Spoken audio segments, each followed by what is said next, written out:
রাসূল সাল্লাল্লাহু আলাইহি সাল্লাম দুনিয়াতে আসলেন সোমবার দিন। নবীজি আসার পর তিনি দেখতে কেমন ছিলেন খুব মন দেন। মাথা থেকে পা পর্যন্ত এখন বলবো আল্লাহ রাসূল দেখতে কেমন ছিলেন। প্রথমে আমরা এক বাক্যে শুনবো নবীজি কেমন ছিলেন। হাদিসের একটা কিতাব আছে নাম আল জামিউস সগীর। এই কিতাবের ৬৪৫২ নম্বর হাদিস। এই হাদিসের মধ্যে আছে কানা রাসূলুল্লাহ সাল্লাল্লাহু আলাইহি ওয়াসাল্লাম আবিয়াদা কান্নামা সিগা মিন ফিদ্দা। রাসূলুল্লাহ সাল্লাল্লাহু আলাইহি সাল্লাম এতটাই সুন্দর ছিলেন, দেখলে মনে হতো যেন তার দেহটা রূপা দিয়ে তৈরি করা হয়েছে। একবার নবীজির মাথা মুবারক কেমন ছিল? তিরমিজির বর্ণনা ৩৬৩৭ নম্বর হাদিস, ৩৬৩৭ নম্বর। আলহামদুলিল্লাহি কাফা ওয়া সালামুন আলা ইবাদিহিল্লাযীনা ইসতাফা। আম্মা বা'দু ফাআউযু বিল্লাহি মিনাশ শাইতানির রাজীম। বিসমিল্লাহির রহমানির রহিম।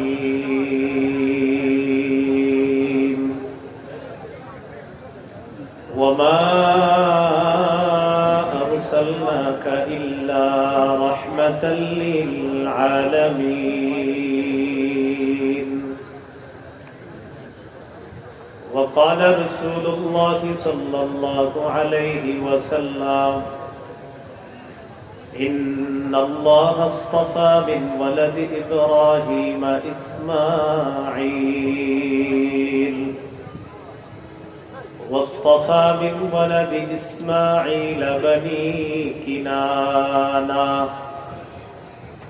واصطفى من بني كنانة قريشا واصطفى من قريش بني هاشم واصطفاني من بني هاشم أو كما قال عليه الصلاة والسلام. اللهم صل على محمد وعلى آل محمد كما صليت على إبراهيم وعلى آل إبراهيم إنك حميد مجيد. اللهم بارك على محمد وعلى آل محمد كما باركت على إبراهيم وعلى آل إبراهيم إنك حميد مجيد.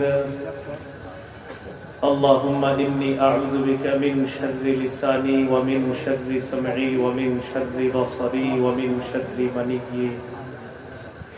সিন্দুরি জামিয়া হুসাইনিয়া আব্দুল কাদের রহমতুল্লাহ আলাই মাদ্রাসা সিন্দুরি আমিনপুর পাবনার উদ্যোগে আয়োজিত 12তম ওয়াজ মাহফিলের প্রধান মেহমান হাকিমুন নফস আরিফ বিল্লাহ আল্লামা মুফতি মুশতাকুন নবী কাসিমি দামাত বরকাতুহুমুল আলিয়া মুহতামিম মাদ্রাসায়ে ইসলামিয়া দারুল উলুম সুধন্যপুর কুমিল্লা গুরুত্বপূর্ণ আলোচনা পেশ করেছেন হযরত মাওলানা মুফতি আব্দুর রাজ্জাক কাসিমি দামাত বরকাতুহুম মুহতামিম ও শাইখুল হাদিস জামিয়া ইসলামিয়া আরাবিয়া বলিয়ারপুর শাহবাগ ঢাকা।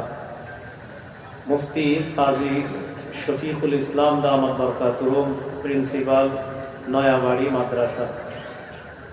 আজকের মাহফিলের সভাপতি কে এম মনোয়ার হোসেন, সভাপতি অত্র মাদ্রাসা। আমন্ত্রিত হযরত উলামায়ে কেরাম, মুসলমান ভাইরা, মাইকের আওয়াজ যত দূর যাচ্ছে বিভিন্ন স্থান, ঘর বাড়ি, বাসা বাড়িতে অবস্থানরত শ্রদ্ধেয় মা বোনেরা, আল্লাহ তাআলার দরবারে শুকরিয়া আদায় করছি। আল্লাহ আমাদেরকে এই মাহফিলে উপস্থিত হওয়ার তৌফিক দান করেছেন বলে আলহামদুলিল্লাহ। আমি আপনাদের সামনে সূরাতুল আম্বিয়া 107 নম্বর আয়াতে কারিমা তেলাওয়াত করলাম। রাসূলুল্লাহ সাল্লাল্লাহু আলাইহি সাল্লামের একটি হাদিস পেশ করলাম। আয়াত হাদিস সামনে রেখে দ্বীনি কিছু কথা বলবো, শুনবো। কথাগুলো থেকে শিক্ষণীয় বিষয়গুলো গ্রহণ করে আমরা যেন আমল করতে পারি, আল্লাহ তৌফিক দান করেন। আল্লাহ তাআলা সূরা আম্বিয়ার 107 নম্বর আয়াতে বলেন, ওয়ামা আরসালনাকা ইল্লা রাহমাতাল লিল আলামিন। নবী, আমি আপনাকে গোটা জগতের জন্য রহমত স্বরূপ প্রেরণ করেছি। রাসূলুল্লাহ সাল্লাল্লাহু আলাইহি সাল্লাম দুনিয়াতে আসলেন, তিনি নিজেই তার বংশ পরিচয় দিচ্ছেন।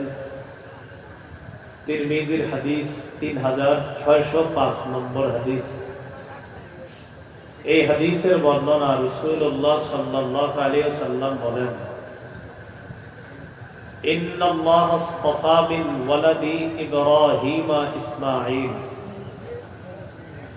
আল্লাহ তাআলা ইব্রাহিম আলাইহিস সালাতু ওয়াস সালামের সন্তানদের মধ্য থেকে ইসমাঈল আলাইহিস সালাতু ওয়াস সালামকে নির্বাচন করেছেন। ওয়াসতাফা মিন ওয়ালাদি ইসমাঈলা বনি কিনানা। ইসমাঈল আলাইহিস সালাতু ওয়াস সালামের সন্তানদের মধ্য থেকে বনু কিনানাকে নির্বাচন করেছেন। ওয়াসতাফা মিন বনি কিনানাতা কুরাইশা। বনু কিনানা গোত্র থেকে আল্লাহ তাআলা কুরাইশকে নির্বাচন করেছেন।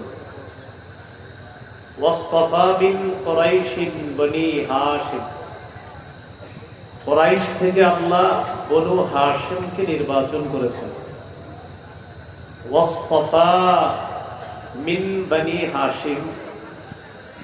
রাসূলুল্লাহ সাল্লাল্লাহু আলাইহি সাল্লাম নিজের কথা নিজেই বলছেন, ওয়াসতাফানি মিন বনি হাশিম।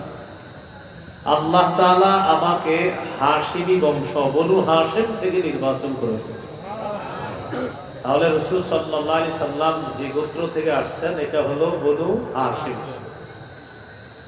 রাসূলুল্লাহ সাল্লাল্লাহু আলাইহি সাল্লাম নিজের নামের পরিচয় দিচ্ছেন।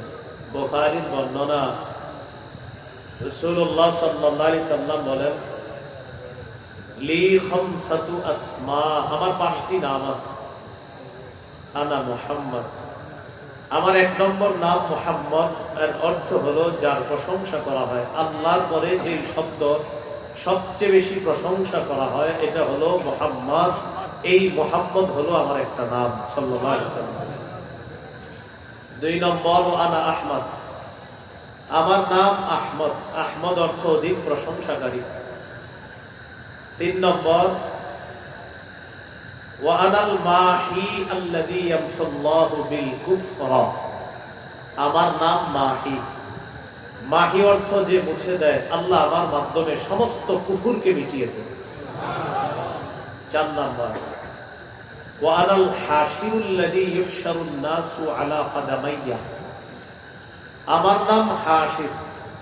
কিয়ামতের ময়দানে সর্বপ্রথম আমাকে কবর থেকে উঠানো হবে। এরপর সব মানুষগুলাকে সমবেত করা হবে। সমবেত এর আরবি হলো হাসর। হাসরের ইসমে ফাইল ওয়াহিদ মুযাক্কারের সিগা হলো হাশির। হাশির মানে আমার নামের অর্থ হলো এমন যে আমাকে সর্বপ্রথম উঠানো হবে, এরপর আমার পরে সব মানুষগুলাকে সমবেত করা হবে। এজন্য আমার নাম হাশির। 5 নম্বর, ওয়া আনাল আকিব। আমার একটা নাম হলো আকিব। নবী হিসাবে দুনিয়াতে আমি সর্বশেষ আগমন করেছি। তবে আমাদের নবী সর্বশেষ আসলেও তিনি শ্রেষ্ঠ নবী, আল্লাহ পাক রব্বুল আলামিন তাকে শ্রেষ্ঠত্বের মর্যাদা দান করেছেন। এইগুলো রাসূল সাল্লাল্লাহু আলাইহি সাল্লাম দুনিয়াতে আসা, তার বংশের পরিচয়, তার নামের পরিচয়। নবীজির নবুয়ত প্রকাশের আগে তার একজন ছেলে সন্তান হয়েছে, তার নাম আল কাসেম। আল কাসেমের আরবি হলো আল কাসেমের বাবা, এটার আরবি হলো আবুল কাসেম। আল কাসেমের পিতা, এটার আরবি হলো আবুল কাসেম। এজন্য রাসূল সাল্লাল্লাহু আলাইহি সাল্লামের কুনিয়ত, উপনাম হলো আবুল কাসেম সাল্লাল্লাহু আলাইহি ওয়াসাল্লাম। এই হলো তিনি জগতের জন্য রহমত, বংশ পরিচয়, তার নাম, তার কুনিয়ত। তিনি দুনিয়াতে আগমন করলেন সোমবার দিন। মুসনাদে আহমদ হাদিসের কিতাব 4 নম্বর খণ্ড 172 নম্বর পৃষ্ঠা এখানে এসেছে। ওলিদা রাসূলুল্লাহ সাল্লাল্লাহু আলাইহি ওয়াসাল্লাম ইয়াউমাল ইসনাইন। রাসূলুল্লাহ সাল্লাল্লাহু আলাইহি ওয়াসাল্লাম সোমবার দিন জন্মগ্রহণ করেছেন। নবীজি সাল্লাল্লাহু আলাইহি সাল্লাম কোন মাসে জন্মগ্রহণ করেছেন? বিশুদ্ধ প্রসিদ্ধ বর্ণনা অনুযায়ী রবিউল আউয়াল মাস, যদিও আরো মাসের কথা আছে। হস্তি বাহিনী, যাদেরকে আসহাবুল ফিল বলা হয়, আলাম তারা কাইফা ফাআলা রাব্বুকা বিআসহাবিল ফিল। এই আসহাবুল ফিল অর্থ হলো হস্তি বাহিনী। বাদশাহ আবরাহার নেতৃত্বে যে বাহিনী কাবায় হামলা চালায়, কাবায় হস্তি বাহিনী হামলা চালানোর 50 দিন পর রাসূল সাল্লাল্লাহু আলাইহি সাল্লামের জন্ম। কাবায় হামলা চালানো হয়েছে মুহররম মাসের 13 দিন বাকি থাকতে। একটু এই জায়গাটা মনে রাখতে হবে। বলেন তো, কাবায় হামলা চালানো হয় মুহররমের কতদিন বাকি থাকতে? মুহররম মাসের 13 দিন। মুহররমের পরের আরবি মাসটার নাম হলো সফর। সফর মাসের 30, মুহররমের 13, হলো কত? 43। সফর মাসের পরের মাস রবিউল আউয়াল। রবিউল আউয়ালের 7 দিন যাওয়ার পর, চন্দ্র মাসের তারিখের হিসাব অনুযায়ী 7 দিন যাওয়ার পর, সূর্যটা ডুবার পর 8ই রবিউল আউয়াল শুরু হয়ে যায়। তাহলে আগের 43 আর রবিউল আউয়ালের 7, 43 আর 7 কত? কাবায় হামলা চালানোর 50 দিন পর নবীর জন্ম। এ দ্বারা বোঝা যায় আল্লাহ রাসূলের জন্ম রবিউল আউয়াল মাসের 8 তারিখে। কত তারিখে? 8 তারিখে। গাণিতিক হিসাবে নবীজির জন্ম রবিউল আউয়ালের 9 তারিখে। বিশুদ্ধ বর্ণনা অনুযায়ী রাসূল সাল্লাল্লাহু আলাইহি সাল্লামের জন্ম 8ই রবিউল আউয়াল অথবা 9 রবিউল আউয়াল, এটা বিশুদ্ধ মত। প্রসিদ্ধ মত অনুযায়ী নবীজির জন্ম 12ই রবিউল আউয়াল। দুটি বাংলা বললাম, একটা হলো বিশুদ্ধ আর একটা হলো প্রসিদ্ধ। বিশুদ্ধ অভিমত হলো নবীজির জন্ম 8 অথবা 9 রবিউল আউয়াল। প্রসিদ্ধ কথা হলো নবীজির জন্ম 12ই রবিউল আউয়াল। প্রসিদ্ধ আর বিশুদ্ধ এই দুটির মধ্যে কোনটি গ্রহণ করবেন, একটি উদাহরণ দিলে বুঝবেন। প্রসিদ্ধ মত অনুযায়ী কোরআনের আয়াত সংখ্যা হলো 6666টা, এটা হলো প্রসিদ্ধ। 6236টি কোরআনের আয়াত, এটা হলো বিশুদ্ধ।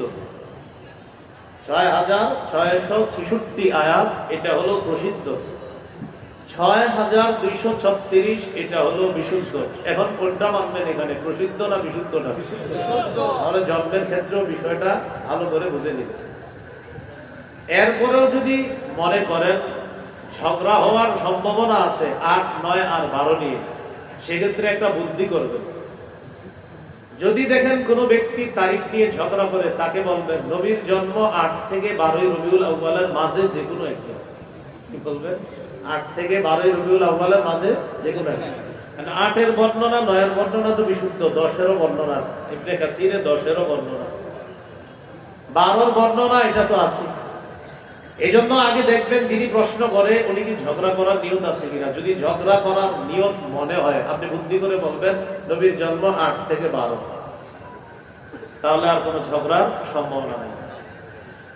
12ই রবিউল আউয়াল যে কথাটি প্রসিদ্ধ, এটা পৃথিবীতে কিভাবে প্রসিদ্ধ হলো? বিসমিল্লাহ, আল্লাহুম্মা লাকাল হামদু ওয়া লাকাল শুকর।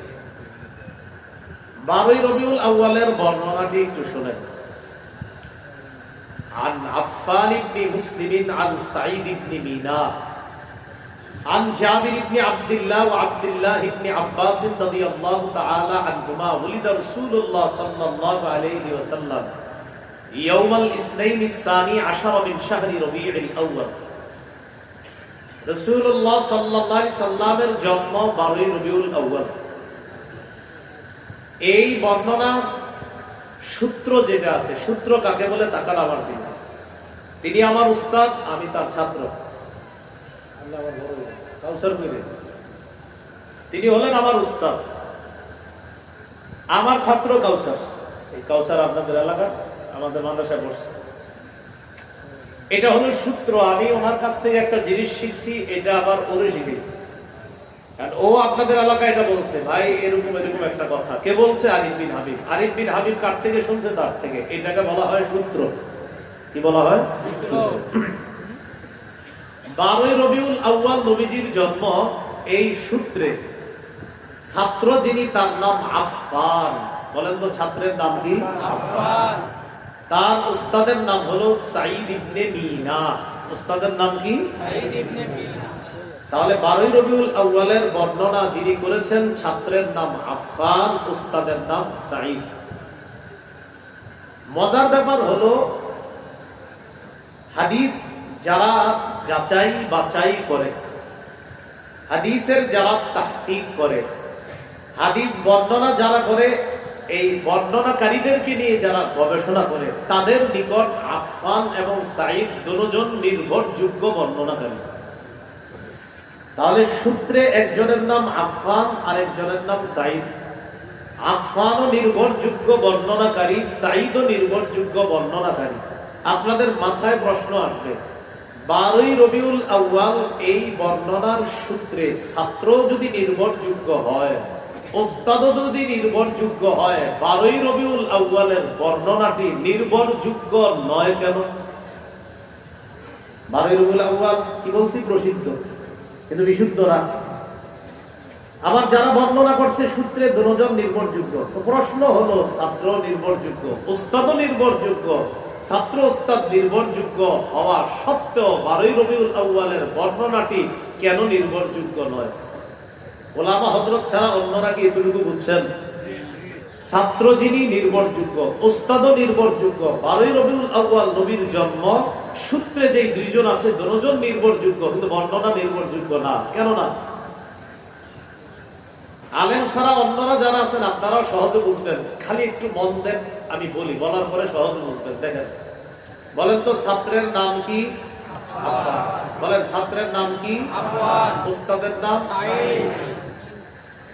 ওস্তাদ সাঈদ যিনি, তিনি মৃত্যুবরণ করছেন 110 হিজরিতে। ছাত্র আফফানের জন্ম 134 হিজরিতে। আবার মন দিয়ে শোনেন, ওস্তাদ সাঈদ তিনি মৃত্যুবরণ করেছেন 110 হিজরিতে। সূত্রে যাকে ছাত্র বলা হচ্ছে, ছাত্রের জন্ম 134 হিজরিতে। আবার শুনেন, ওস্তাদ মারা গেছে 110 হিজরিতে, এর 24 বছর পরে ছাত্রের জন্ম। কি বুঝলেন? তারা কি না ছাত্র ওস্তাদ না? এই যে তারা ছাত্র ওস্তাদ না, তাদের মাঝখানে একটা বিচ্ছিন্নতা ঘটে গেছে। বিচ্ছিন্নতার আরবি হলো ইনকিতা। যেই সূত্রে বিচ্ছিন্নতা থাকে, এই সূত্রের বর্ণনা, এটাকে বলা হয় মুনকাতি' বর্ণনা। বর্ণনা গ্রহণ করার ক্ষেত্রে বিচ্ছিন্ন সূত্রের বর্ণনা প্রসিদ্ধ হলেও বিশুদ্ধ নয়, গ্রহণযোগ্য নয়। সূত্রে দুজন বর্ণনাকারী নির্ভরযোগ্য হওয়া সত্ত্বেও আসলে তারা ছাত্র ওস্তাদ না হওয়ার কারণে এই বর্ণনাটি প্রসিদ্ধ হয়ে গেল, এটা বিশুদ্ধ নয়। এই জন্য 12ই রবিউল আউয়াল এটা প্রসিদ্ধ, বিশুদ্ধ না। রাসূল সাল্লাল্লাহু আলাইহি সাল্লাম দুনিয়াতে আসলেন সোমবার দিন। নবীজি আসার পর তিনি দেখতে কেমন ছিলেন খুব মন দেন। মাথা থেকে পা পর্যন্ত এখন বলবো আল্লাহ রাসূল দেখতে কেমন ছিলেন। প্রথমে আমরা এক বাক্যে শুনবো নবীজি কেমন ছিলেন। হাদিসের একটা কিতাব আছে নাম আল জামিউস সগীর। এই কিতাবের ৬৪৫২ নম্বর হাদিস। এই হাদিসের মধ্যে আছে কানা রাসূলুল্লাহ সাল্লাল্লাহু আলাইহি ওয়াসাল্লাম আবিয়াদা কান্নামা সিগা মিন ফিদ্দা। রাসূলুল্লাহ সাল্লাল্লাহু আলাইহি সাল্লাম এতটাই সুন্দর ছিলেন, দেখলে মনে হতো যেন তার দেহটা রূপা দিয়ে তৈরি করা হয়েছে। একবার নবীজির মাথা মুবারক কেমন ছিল? তিরমিজির বর্ণনা ৩৬৩৭ নম্বর হাদিস, ৩৬৩৭ ৩৬৩৭ নম্বর হাদিস। এই হাদিসের মধ্যে আছে কানা রাসূলুল্লাহ সাল্লাল্লাহু আলাইহি ওয়াসাল্লাম দাখমার রাস। রাসূলুল্লাহ সাল্লাল্লাহু আলাইহি সাল্লামের মাথা মুবারক তুলনামূলক ছোট ছিল না, বরং তুলনামূলক একটু বড় ছিল। অনেকের মাথা একদম ছোট এমন না, বরং একটু বড়, দেখতে অসাধারণ সুন্দর লাগছে। নবীর মাথা থেকে পা পর্যন্ত বর্ণনাগুলা পুরুষ যারা আছেন আপনারা মন দিয়ে শুনেন, মা বোনরা বেশি করে মন দেন। আপনারা নাটক সিনেমায় বিভিন্ন জনকে কল্পনা আনেন, এগুলা কল্পনা নাই না। আজকে যে কথাগুলো বলবো এগুলো একটু কল্পনা আনেন। এই হলো নবীজির মাথা মোবারক। আমি তো একটু পরে প্রশ্ন করবো আপনাদেরকে, নবীর মাথা কেমন, আপনারা উত্তর দিতে হবে। তাহলে ছোট ছিল না, তুলনামূলক একটু বড় ছিল। মাথার চুলগুলো কেমন ছিল, ঘন নাকি পাতলা? জাওয়াইদুল মুসনাদ হাদিসের কিতাব, এই কিতাবের ৯৪৪ নম্বর হাদিস। এই হাদিসের মধ্যে আছে কানা রাসূলুল্লাহ সাল্লাল্লাহু আলাইহি ওয়াসাল্লাম কাসীরা শা'রির রাস। রাসূলুল্লাহ সাল্লাল্লাহু আলাইহি সাল্লামের চুলগুলো ঘন ছিল। তাহলে বলেন তো, চুল কি ঘন না পাতলা? ঘন। মাথা কি একেবারে ছোট না তুলনামূলক একটু বড়? এবার জানবো চুলগুলা কি কোকড়ানো না লম্বা? হ্যাঁ, কে জানি বলছে কোকড়ানো, বলছি। সহিহ মুসলিমের বর্ণনা ২৩৪৭ নম্বর হাদিস। আমাদের মাদ্রাসার পাঠ্যপুস্তক অনুসারে মোট হাদিস সংখ্যা হবে ৩০৩৩টা। এই হাদিসের বর্ণনাকারী আনাস ইবনে মালিক রাদিয়াল্লাহু তাআলা, তিনি বলেন নবীর চুলের ব্যাপারে, লা বিল জাদিল কাতিতি ওয়ালা বিসসাবতি। চুলগুলো একেবারে কোকড়ানো ছিল না, একেবারে লম্বাও ছিল না। সুবহানাল্লাহ। একেবারে কোকড়ানো না, একেবারে লম্বাও না। তাহলে কেমন? আমি বলছি মধ্যম। এইখান থেকে ২-৩ জন বলছে মধ্যম, আমি তো বলি নাই মধ্যম। শোনেন, হাদিস বলবে। তাহলে একেবারে কোকড়ানো ছিল না, একেবারে লম্বাও ছিল না। কেমন ছিল এটাও হাদিসে বলা আছে। আল জামিউস সগীর হাদিসের কিতাব ৬৪৭৫ নম্বর হাদিস। হাদিসের বর্ণনাকারী আবু হুরায়রা রাদিয়াল্লাহু তাআলা, তিনি বলেন عن أبي هريرة رضي الله تعالى عنه قال كان رسول الله صلى الله عليه وسلم رجل الشعر। নবীজির চুলগুলো একেবারে কোকড়ানো না, আবার একেবারে লম্বাও না। রাজিল আশ-শা'রি, বরং বাতাস ছাড়াই নবীর চুলগুলা যেন হালকা ঢেউ খেলানো। সুবহানাল্লাহ। বাতাস আসলে চুল ঢেউ খেলে আমাদের। সাহাবী বলেন বাতাস ছাড়াই যেন ঈষৎ ঢেউ খেলানো, হালকা ঢেউ খেলানো। এটা অন্য কারোর সাথে মিলানো যাবে না। তার চুল অসাধারণ আলাদা একটা ঢেউ খেলতো, যা দর্শকদেরকে মুগ্ধ করত। সুবহানাল্লাহ। ইনিন ফারাকাত আকিকাতুহু ফারাকা। সামনের চুল যদি শীতি আসতো, অনায়াসে শীতি কাটতেন। ওয়া ইল্লা ফালা, শীতি না আসলে নবী শীতি কাটতেন না। অনায়াসে শীতি আসলে শীতি কাটতেন, অন্যথায় না। কাদের শামিতা মুকদ্দামু রাসিহি ওয়া লিহিয়াতি। সামনের চুল কয়েকটা সাদা হয়ে গেছে। কানা ইদা দাহানা লাম ইয়াতাবায়ান। নবীজি যখন তেল দিতেন, চুলগুলো পরিপাটি করে রাখতেন যখন, তখন এই সাদা চুল দেখা যেত না। ওয়া ইদা শাইসা রাসুহু তাবায়ানা। আর যখন চুল একটু অগোছালো এলোমেলো থাকতো, তখন ওই সাদা চুল দেখা যেত। এখন আপনাদের মাথায় যেন এরকম কোন ধরনের ধারণা না আসে যে নবীর চুল এলোমেলো মানে। আমাদের চুল এলোমেলো মানে দেখতে অসুন্দর, আমার নবীর চুল আশ্রানো এক সুন্দর। তেল দেওয়া এক সুন্দর, তেল দেওয়া না আরেক সুন্দর, চুল এলোমেলো আরেক সুন্দর। আর চুল যেভাবে থাকবে সেভাবে সুন্দর। তাহলে বলেন তো, নবীজি সাল্লাল্লাহু আলাইহি সাল্লামের মাথাটা কি একবারে ছোট? চুল পাতলা, একেবারে কোকড়ানো, না লম্বা? কোনোটাই না। তাহলে কি বলেন? হালকা ঢেউ খেলা। এবার জানবো চুলের পরিমাপ ছিল কতটুকু। আমার সাথে তিনটা শব্দ মুখস্থ করলে আপনাদের সারা জীবন মনে রাখা সহজ হবে। বলেন ওয়াফরা, ওয়াফরা, লিম্মা, জুম্মা, ওয়াফরা, লিম্মা, জুম্মা। এবার আপনারা বলেন ওয়াফরা, লিম্মা, জুম্মা। অর্ধেক কান পর্যন্ত লম্বা চুলকে ওয়াফরা, অর্ধ কান।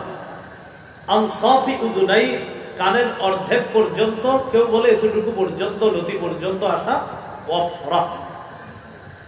কান এবং কাঁধের মাঝামাঝি পর্যন্ত চুলকে বলা হয় লিম্মা। দুই কাঁধ পর্যন্ত চুলকে বলা হয় জুম্মা। তাহলে অর্ধ কান বা এই পর্যন্ত চুলকে বলা হয় ওয়াফরা। কান আর কাঁধের মাঝামাঝি পর্যন্ত লম্বা চুলকে বলা হয় লিম্মা। আর দুই কাঁধ পর্যন্ত চুলকে বলা হয় জুম্মা। বলো তো এক নম্বরটার নাম কি? সহিহ মুসলিমের বর্ণনা 2344 নম্বর হাদিস। এই হাদিসের মধ্যে আছে কানা শা'রু রাসূলিল্লাহি সাল্লাল্লাহু আলাইহি ওয়াসাল্লাম ইলা আনসাফি উদুনাইহি।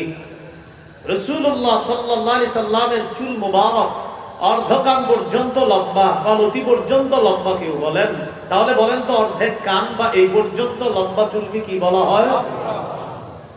সহিহ বুখারীর বর্ণনা 5905 নম্বর হাদিস। কাতাদা রাদিয়াল্লাহু তাআলা আনহুর বর্ণনা, তিনি বলেন সাআলতু আনাস ইবনে মালিক রাদিয়াল্লাহু তাআলা আন শারি রাসূলিল্লাহ সাল্লাল্লাহু আলাইহি ওয়াসাল্লাম। নবীর সাহাবী আনাস ইবনে মালিক রাদিয়াল্লাহু তাআলা আনহুকে আল্লাহর নবীর চুলের ব্যাপারে আমি জিজ্ঞাসা করলাম। সাহাবী হযরত আনাস জবাব দেয় কানা বাইনা উযুনাইহি ওয়া আতিকাইহি। নবীর চুল মুবারক ছিল দুই কান আর দুই কাঁধের মাঝামাঝি পর্যন্ত লম্বা। কি যেন বলা হয় এটাকে? লিম্মা। সহিহ বুখারীর 5904 নম্বর হাদিসের বর্ণনা কানা ইয়াদরিবু শা'রু রাসূলিল্লাহি সাল্লাল্লাহু আলাইহি ওয়াসাল্লাম মানকিবাইহি। রাসূলুল্লাহ সাল্লাল্লাহু আলাইহি সাল্লামের চুল মুবারক দুই কাঁধ পর্যন্ত কখনো কখনো লম্বা হতো। এটাকে কি বলা হয়? সামনে শীতকাল, এই শীতকালে আপনারা যারা মাশাআল্লাহ চুল আছে, সুন্দর চুল, এই তিনটা চুলের একটা চুল রাখার চেষ্টা করবেন। বলেন ইনশাআল্লাহ। ইনশাআল্লাহ। আল্লাহ তৌফিক দান করুন। আমিন। এবার আমরা জানবো রাসূলুল্লাহ সাল্লাল্লাহু আলাইহি সাল্লামের চেহারা মোবারক সম্পর্কে। মাথা গেল সহিহ বুখারীর বর্ণনা। এই বর্ণনাটির অনুবাদটি যখন করব, অনুবাদ শোনার পরে দিল থেকে একবার আওয়াজ দিয়ে সুবহানাল্লাহটা বলবেন। আগে অনুবাদটা করে দিন। সহিহ বুখারীর বর্ণনা 3549 নম্বর হাদিস। এই হাদিসের মধ্যে আছে কানা রাসূলুল্লাহ সাল্লাল্লাহু আলাইহি ওয়াসাল্লাম আহসানান নাসি ওয়াজহা। রাসূলুল্লাহ সাল্লাল্লাহু আলাইহি সাল্লামের চেহারা মোবারক এই পৃথিবীর যত মানুষ, সব মানুষের চাইতে সর্বাপেক্ষা সুন্দর ছিল।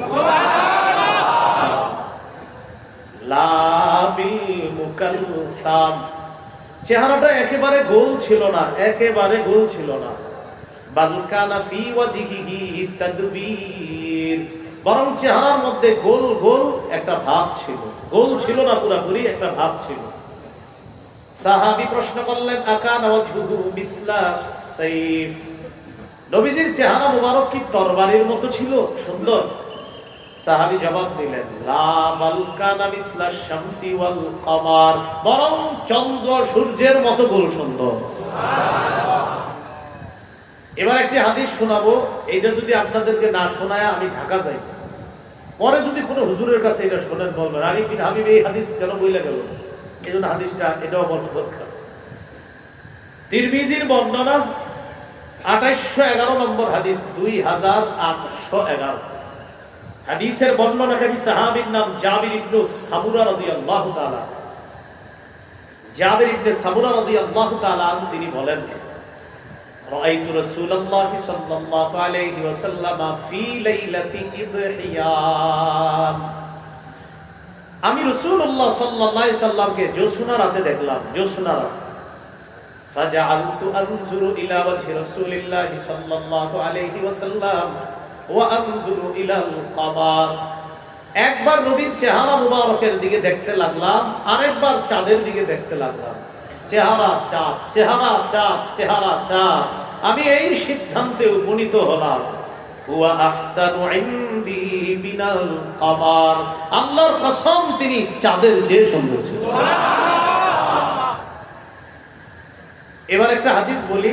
হাদিসের বর্ণনাকারী সাহাবীর নাম আব্দুল্লাহ ইবনে সালাম রাদিয়াল্লাহু তাআলা। এই হাদিসের সাহাবীর নামটি একটু আপনারা মনে রাখবেন। কি বললাম? আব্দুল্লাহ ইবনে সালাম। কেন মনে রাখবেন?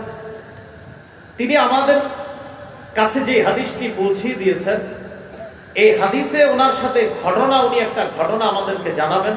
এই ঘটনাটা ঘটছে মুসলমান হওয়ার আগে, বর্ণনাটা তিনি করেছেন মুসলমান হওয়ার পর।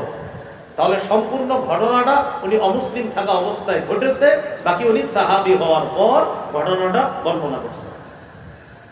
আব্দুল্লাহ ইবনে সালাম রাদিয়াল্লাহু তাআলা আনহুর নামটি মুখস্থ রাখার অন্যতম একটি কারণ হলো এই, কোন বিধর্মীকে আপনি বলতে পারবেন যে দেখো, আব্দুল্লাহ ইবনে সালাম নবীর এমন এক সাহাবী যিনি ইহুদি ধর্মের অনেক বড় একজন পণ্ডিত ছিলেন, বড় আলেম ছিলেন, পাদ্রী ছিলেন। তিনি ধর্মগ্রন্থ পড়াশোনা করার পর এতটুকু বুঝতে পারছেন, মুহাম্মদ সাল্লাল্লাহু আলাইহি সাল্লাম নামে একজন নবী আসবে, তিনি মদিনায় আসবে। মদিনায় আগমন করার পর আব্দুল্লাহ ইবনে সালামের নিয়ত, আমি তাকে কয়েকটা প্রশ্ন করব, তিনি উত্তর দিতে পারলে আমি সাথে সাথে মুসলমান হয়ে যাব। এবং তিনি নিশ্চিত, তিনি যদি সত্যি নবী হয় তাহলে তিনি এই জবাবও তিনি দিতে পারবেন। আব্দুল্লাহ ইবনে সালাম রাদিয়াল্লাহু তাআলা এর বর্ণনাটি তিরমিজিতে আছে, 2485 নম্বর হাদিস, 2485। আব্দুল্লাহ ইবনে সালাম রাদিয়াল্লাহু তাআলা আনহু বলেন, লাম্মা কাদিমা রাসূলুল্লাহ সাল্লাল্লাহু আলাইহি ওয়াসাল্লাম ইনজাফালান নাস।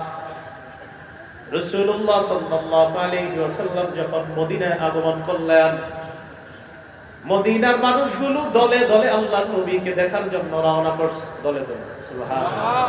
আচ্ছা, আপনাদের এলাকায় যদি হাফিজ হুজুর আসতেন, কি ঘটনা ঘটতো? হুজুরকে যারা দেখছে, হাফিজ হুজুর রাহমাতুল্লাহ আলাইহি, তো তিনি যদি আসতেন, তার কথা শোনার জন্য না, শুধু এক নজর দেখার জন্য মাইলের পর মাইল মানুষ ঘুরে যেত। তাহলে বাংলাদেশের একজন আল্লাহর ওলি, তাকে দেখার জন্য যদি মানুষের মধ্যে এতটা আগ্রহ কাজ করে, আল্লাহর পরে যিনি শ্রেষ্ঠ, তাকে দেখার জন্য মানুষের আগ্রহ কেমন কাজ করবে? দলে দলে মানুষ রওনা করছে নবী সাল্লাল্লাহু আলাইহি সাল্লামকে দেখার জন্য। আব্দুল্লাহ ইবনে সালাম রাদিয়াল্লাহু তাআলা আনহু বলেন, وقيل قد قدم رسول الله قد قدم رسول الله قد قدم رسول الله صلى الله عليه وسلم। রাস্তা দিয়ে মানুষ যায় আর বলা বলি করে, মদিনার মানুষ যার জন্য সকাল সন্ধ্যায় তোমরা মক্কার দিকে চেয়ে থাকতা, ওই নবী মদিনায় চলে আসছে। আসো আসো সবাই আসো, কে কোথায় আছো, চলে আসছে। এই স্লোগান দিতে দিতে সবাই রাসূল সাল্লাল্লাহু আলাইহি সাল্লামকে দেখার জন্য রওনা। আব্দুল্লাহ ইবনে সালাম রাদিয়াল্লাহু তাআলা আনহু বলেন, ফাজিতু ফিন নাস লিআনজুরা ইলাইহি। আমিও রাসূল সাল্লাল্লাহু আলাইহি সাল্লামকে দেখার জন্য রওনা করলাম, আমি মানুষের মাঝে গিয়ে উপস্থিত হয়ে গেলাম। এই জায়গাটি মন দিয়ে শুনেন। তিনি বলেন, আমি যাওয়ার পর মানুষের ভিড়ের মধ্যে আমি তার দিকে এইভাবে তাকাইলাম, এইভাবে পিছন থেকে এইভাবে তাকাইতে লাগলাম। তিনি বলেন, ফালাম্মাস্তাবানতু ওয়াজহা রাসূলিল্লাহি সাল্লাল্লাহু আলাইহি ওয়াসাল্লাম আরাফতু আন্না ওয়াজহাহু লাইসা বিওয়াজহি কাযাব। তিনি বলেন, কাফেররা তার ব্যাপারে বলাবলি করত, তিনি গণক, তিনি জাদুকর, তিনি কবি, তিনি মিথ্যাবাদী, এগুলো কাফেররা বলতো। আমি আব্দুল্লাহ ইবনে সালাম প্রথম যখন তাকে আমি দেখলাম, চেহারাটা দেখার পর আমি বুঝতে পারলাম এটা কোনো মিথ্যাবাদীর চেহারা হতেই পারে না। এই ছিলেন আমার নবী সাল্লাল্লাহু আলাইহি ওয়াসাল্লাম। তো রাসূল সাল্লাল্লাহু আলাইহি ওয়াসাল্লামের চেহারা মোবারক ছিল এমন। সাহাবী কত সুন্দর করে বলে, ইয়া তালা আল্লাহু ওয়াজহুহু তালাআল কামারি লাইলাতাল বাদ। পূর্ণিমার চাঁদ, যেটার আশেপাশে কোনো মেঘ নাই, কিছু নাই, এই চাঁদ যেমন অসাধারণ সুন্দর, আকাশের সৌন্দর্যতাকে ফুটিয়ে তোলে, নবী আমাদের মাঝে যেন একটা পূর্ণিমার চাঁদ আশেপাশকে সুন্দর ফুটিয়ে তোলে। এই ছিলেন রাসূল সাল্লাল্লাহু আলাইহি সাল্লামের চেহারা মোবারক। চেহারার মধ্যে কপালটা কেমন ছিল? কপালটা ছিল আপনার চওড়া, ওয়াসিআল জাবিন, ললাট ছিল প্রশস্ত। কপালের নিচে আর চোখের উপরে দুই ভুরু ছিল কেমন? আযাজ্জাল হাওয়াজিবি সাওয়াবিগা ফি গায়রি কারনিন বাইনাহুমা ইরকুন ইউদিররুহুল গাদাব। নবীজির দুইটা ভুরু কালো, ঘন কালো, বক্র। এই দুই ভুরু এখানে গিয়ে মাঝখানে ফাঁকা, দুই ভুরুর মাঝখানে ছোট্ট একটা রগের মতো ছিল। ইউদিররুহুল গাদাব, তিনি যখন কখনো রাগ করতেন তখন দুই ভুরুর মাঝের রগটা ফুলে যাইত, চেহারা মোবারকের সৌন্দর্যতা আরো ফুটিয়ে দিত। আমার নবী রাগ করলেও সুন্দর, হাসলেও সুন্দর, কাঁদলেও সুন্দর, খাইলেও সুন্দর, পান করলে সুন্দর, তিনি হাঁটলে সুন্দর, তিনি বসলে সুন্দর, তিনি স্পর্শ করলে সুন্দর, তিনি তাকাইলে যেন মনে হতো অসাধারণ ডাকর ডাকর দুটি চোখ দিয়ে মায়াবী ভাবে কারো দৃষ্টিতে তাকিয়েছে, আর তার চোখের মায়ায় পড়ে যেতে বাধ্য।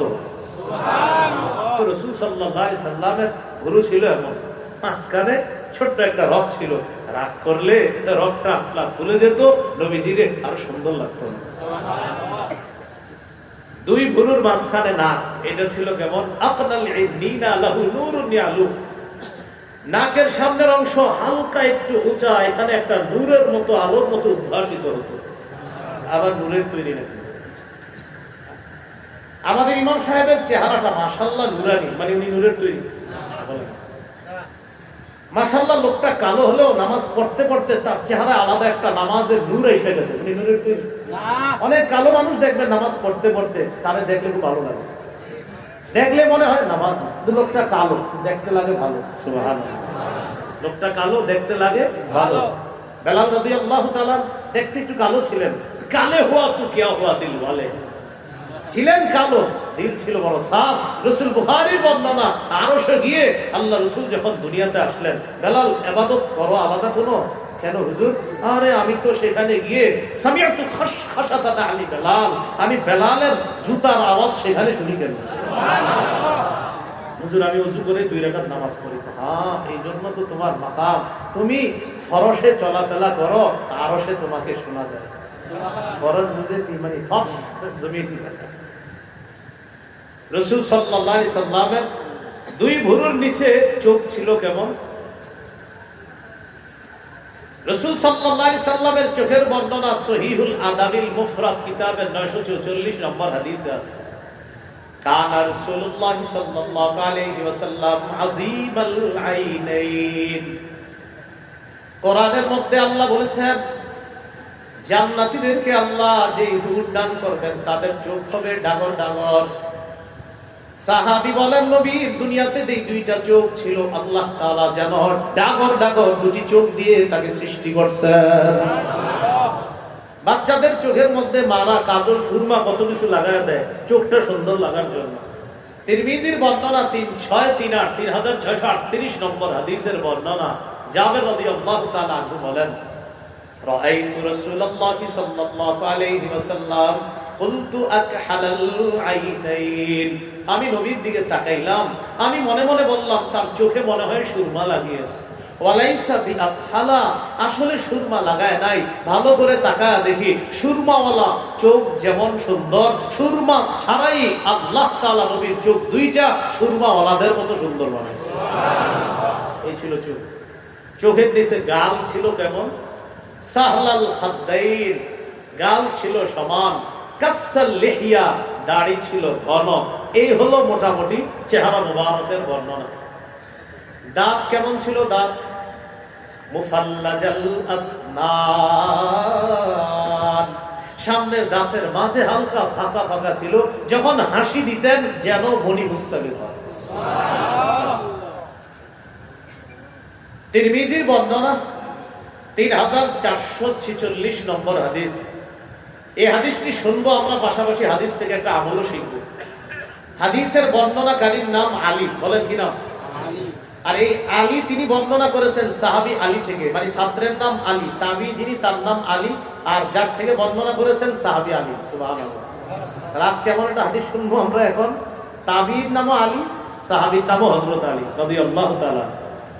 ছাত্র আলী বলেন, আমি আমার উস্তাদ হযরত আলী রাদিয়াল্লাহু তাআলা আনহুর কাছে গেলাম। যাওয়ার পর উতিয়া বিদাব্বা, একটা বাহন আনা হলো হযরত আলীর সামনে। ফাওয়াদা রিজলাইহি ফির রিকাব, হযরত আলী বাহনের পাদানিতে দুটি পা রাখলেন, বাহনের পাদানিতে পা রাখলেন বাহনে ওঠার জন্য। পাদানিতে পা রাখার পর বললেন, পড়েন আমার সাথে, বিসমিল্লাহ বিসমিল্লাহ বিসমিল্লাহ বিসমিল্লাহ। তাহলে হযরত আলী বাহনের পাদানিতে পা রেখে কয়বার বিসমিল্লাহ পড়ছে? আমরা বাসের দরজায় পা রেখে পড়বো বিসমিল্লাহ বিসমিল্লাহ বিসমিল্লাহ।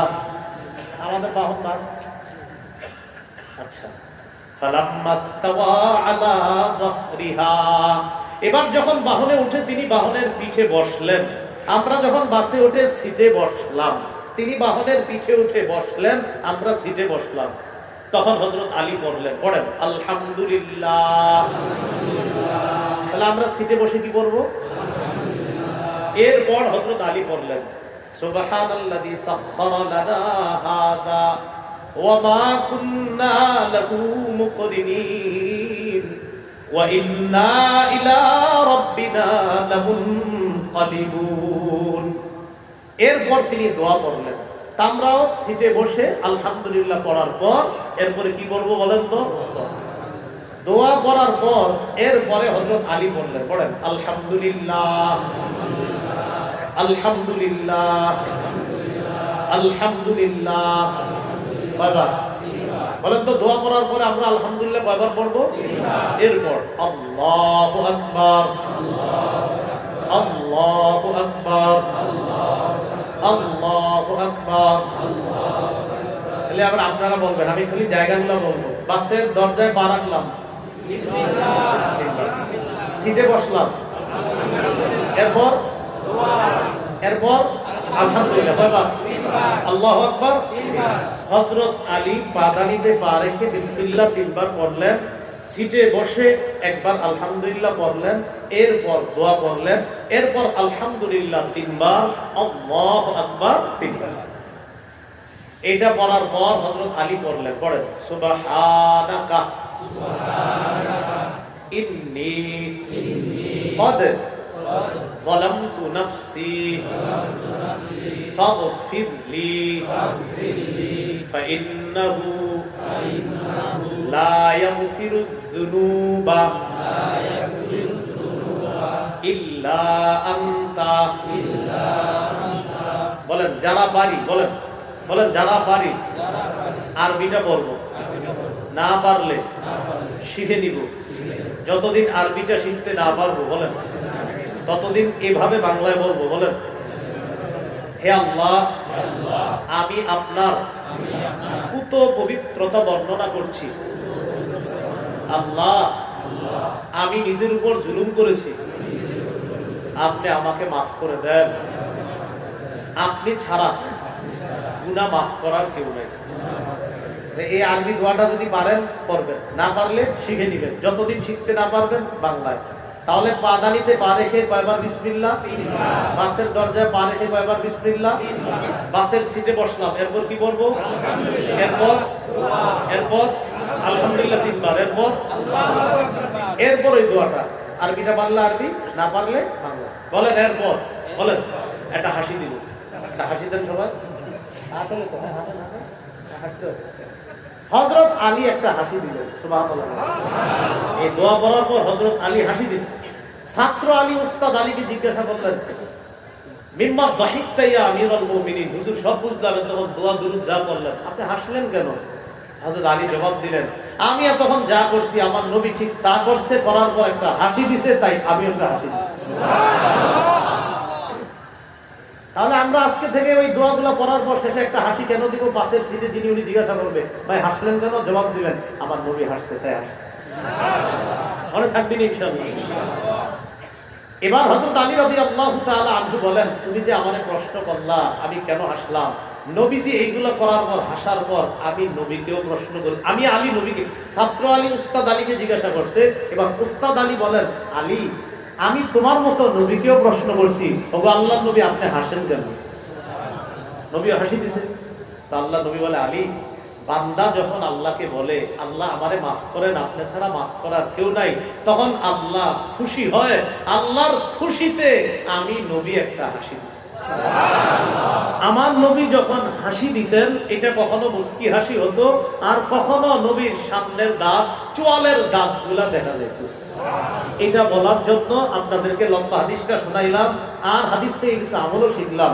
এই দাঁত মাঝে মাঝে দেখা যাইতো, নবীজি যখন হাসি দিতেন, হাসি দিলে মাঝে মাঝে দাঁত দেখা যাইতো, আর মুস্কি হাসি দিলে দেখা যাইতো না অনেক সময়। তো এই দাঁতগুলো এমন ভাবে দেখা যাইতো, মাঝে মাঝে চোয়ালের দাঁত পর্যন্ত দেখা যেত। হাসি তিন প্রকার, তাবাসসুম মুস্কি হাসি, দেখ স্বাভাবিক হাসি, কহকহা অট্ট হাসি। অট্ট হাসি দিবেন না, মুস্কি হাসি ঠিক আছে, স্বাভাবিক হাসি ঠিক আছে। তিরমিজির বর্ণনা 3641 নম্বর হাদিস। এই হাদিসের বর্ণনাকারী সাহাবীর নাম আব্দুল্লাহ ইবনুল হারিস রাদিয়াল্লাহু তাআলা। তিনি বলেন, বিসমিল্লাহ, আল্লাহুম্মা লাকাল হামদু ওয়া লাকাশ শুকর। তিনি বলেন, মা রাআইতু আহাদান আকসারা তাবাসসুমান মিন রাসূলিল্লাহি সাল্লাল্লাহু আলাইহি ওয়াসাল্লাম। আমি আমার জীবনে আল্লাহ রাসূলের চাইতে এত বেশি পরিমাণ অধিক মুস্কি হাসি দিতে আর কাউকে দেখি না। এক সাহাবী রাসূল সাল্লাল্লাহু আলাইহি সাল্লামের কাছে আসছে, নবীজি হাসি দিতেন, মাঝে মাঝে দাঁত দেখা যাইতো, এরকম একটা হাদিস শোনা বলি। নবীজির কাছে আসছে, বুখারীর বর্ণনা। আসার পর বলতেছে, ওয়াকাতু আলা ইমরাআতি ফি রমাদান। হুজুর রমজান মাসে একটা অঘটন ঘটে গেছে। কি অঘটন? রমজানে স্ত্রীর সাথে যা অবৈধ, রমজানে বিবির সাথে অবৈধ যেটা করা, এই জাতীয় কিছু রমজানে আমার দ্বারা হয়ে গেছে। অর্থাৎ রমজানে আল্লাহ প্রদত্ত স্বামী স্ত্রীর একটা সম্পর্ক, এটা রমজানে হারাম। তো রমজানে ওই যখন এই আল্লাহ প্রদত্ত সম্পর্কটা করা হারাম, এটা আমার দ্বারা রমজান মাসে ঘটে গেছে, হুজুর আমি এখন কি করব? কাফারা। রাসূলুল্লাহ সাল্লাল্লাহু আলাইহি সাল্লাম বললেন, টানা রোজা রাখতে হবে। হুজুর আমি মাজুর মানুষ, এতগুলা রোজা টানা রাখতে পারবো না। তাহলে মিসকিনকে খাওয়াও। হুজুর টাকা পয়সা নাই, এতজনকে খাওয়ানো। তাহলে কিছু দান সদকা করো। কিছু দান সদকা করারও টাকা নেই। বড় বড় আছে হাদিসটা। আচ্ছা যাই হোক, তারপরে রাসূল সাল্লাল্লাহু আলাইহি সাল্লাম বললেন, আচ্ছা ঠিক আছে বসো। ইতিমধ্যে এক ব্যাগ খেজুর নবীজির কাছে হাদিয়া আসছে। হাদিয়া আসার পর রাসূলুল্লাহ সাল্লাল্লাহু আলাইহি সাল্লাম বললেন, কোথায়? আমার কাছে একটু আগে যে প্রশ্ন করছে, রমজানের মাসালা সম্পর্কে জানতে চাইছে। জি হুজুর, এই যে আমি। তুমি এক কাজ করো, এই খেজুরগুলা নাও, এইগুলা গরিবদেরকে দান সৎকার করে দিবা, আল্লাহ তোমারে মাফ করে দিবে। তিনি বললেন, হুজুর কাকে দান করব? বললেন, তোমার চেয়ে গরিব যারা। তিনি জবাব দিলেন, এই দুই বর্ডারের মাঝে আমার চেয়ে গরিব কেউ নেই। এই যে আপনারা একটা হাসি দিলেন, নবীজি একটা হাসি, এই যে শুনে একটা হাসি দিচ্ছেন না, আল্লাহু আকবার, আমার নবী তার এই কথা শুনে একটা হাসি দিচ্ছে। সাহাবী বলেন, হাসি দেওয়ার সাথে সাথে দাঁতগুলো অসাধারণ ভাবে সুন্দর ভাবে ফুটে উঠছে।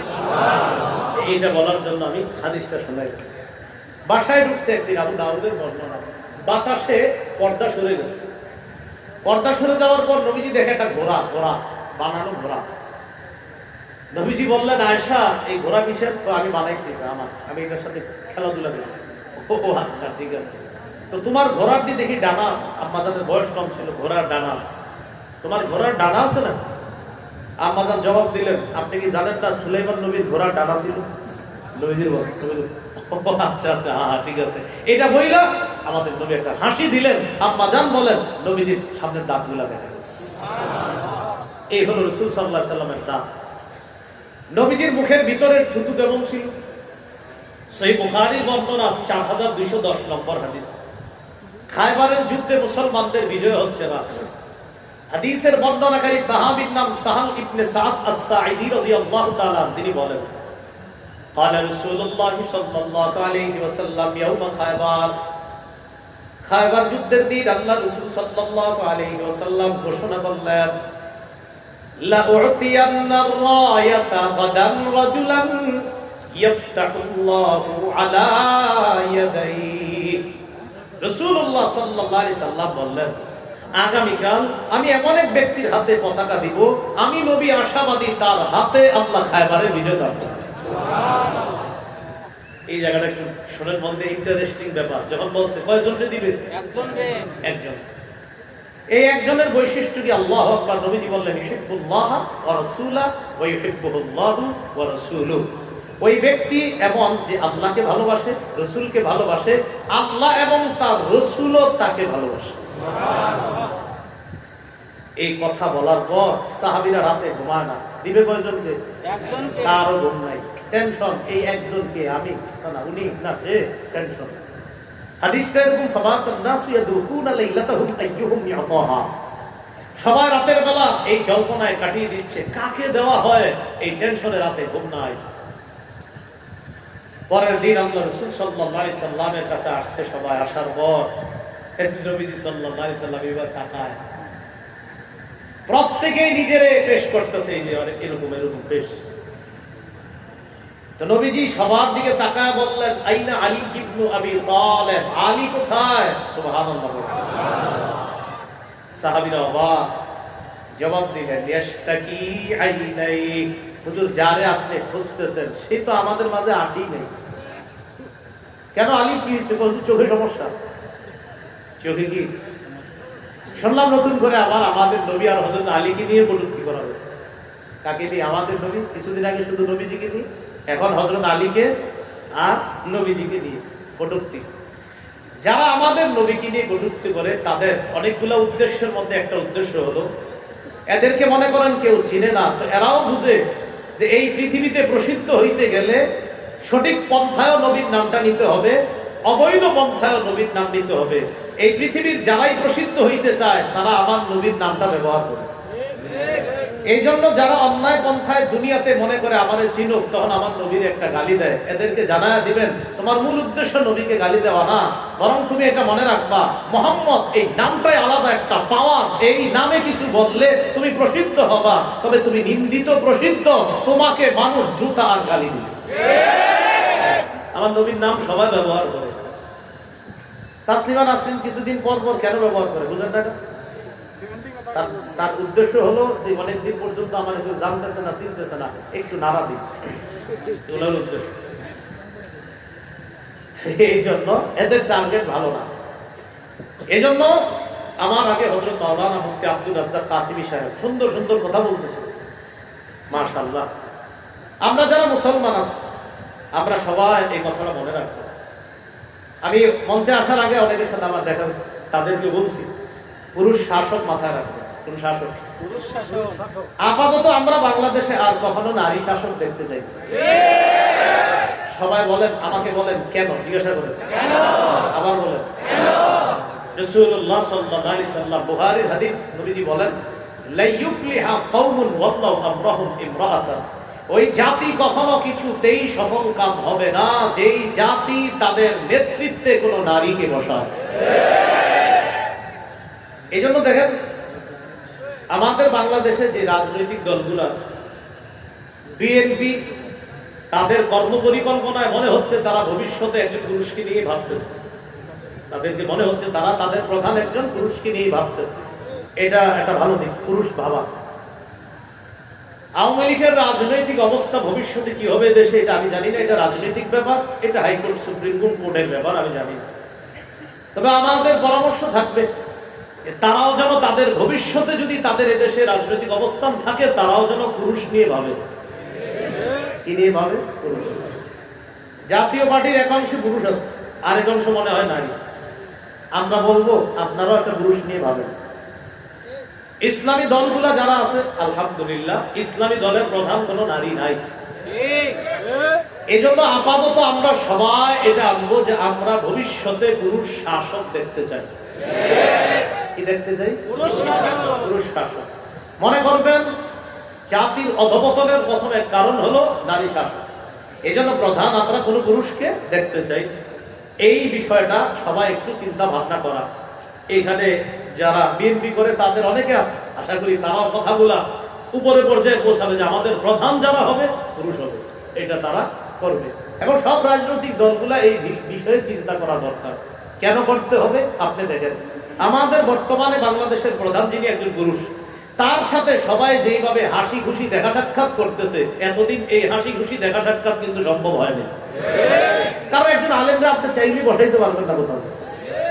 এখন দেখবেন হাস্যজ্জ্বল অবস্থায় গিয়ে জামাত ইসলাম বলেন, বিএনপি বলেন, অন্যান্য দল বলেন, ইসলামী আন্দোলন বলেন, খেলাফত আন্দোলন, খেলাফত মজলিস, জাসদ, বাসদ জাতীয় পার্টি, জমিয়তে উলামায়ে ইসলাম, নিজামে ইসলাম পার্টি, তারা সবাই গিয়ে হাসি খুশি একভাবে তাকায় তাকায় কথা বলতেছে।